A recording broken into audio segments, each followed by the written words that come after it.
नमस्कार. तर आज आपण मच्छीची भाजी बनवू.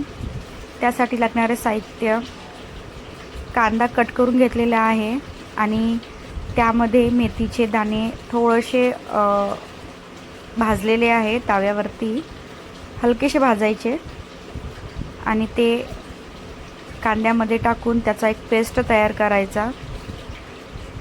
छान असा वास पण येतो आणि भाजीला छान चव पण लागते. ट्राय करून बघा तुम्ही. बघू शकता छान असा पेस्ट तयार झालेला आहे. आणि हे आपले घरगुती बेसिक मसाले: कांदा, हळद, जिरं, धने, तिखट, मीठ आणि फोडणीसाठी सांबार. तेल छान गरम झालेलं आहे, त्यामध्ये कांदा टाकलेला आहे. लसण टाकून छान असं लालसर करायचं आहे थोडंसं. त्यानंतर हे बघा कांद्याचा पेस्ट ते पण टाकायचं आहे आणि हलकासा लाल करायचा आहे.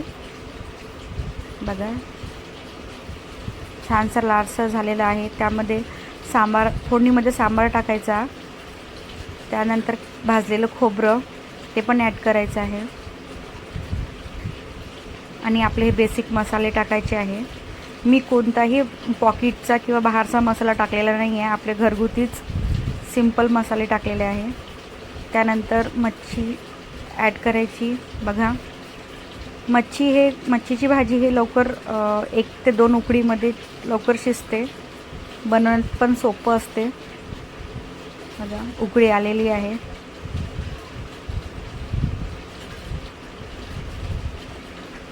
इकडे माझा भात पण रेडी झालेला आहे.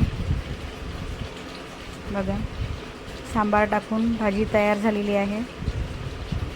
गॅस बंद केला आहे. इकडे माझ्या पोळ्या पण चालू झाल्या.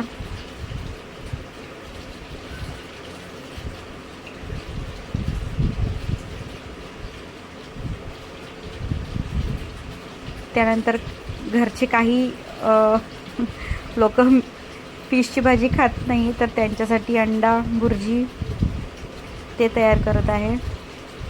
बघा कांदा टाकलेला आहे. भरपूर लोकांना अंडा भुर्जी आवडतात आणि बनवायला पण सोपं असते.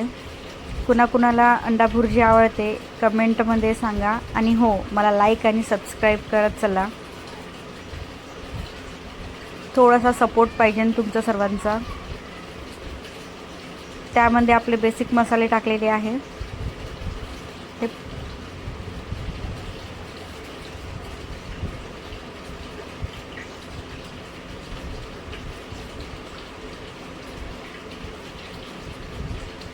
बघा माझा दादू कधी तयार करते मम्मी तो वाट बघत होता, त्याला भूक लागली होती.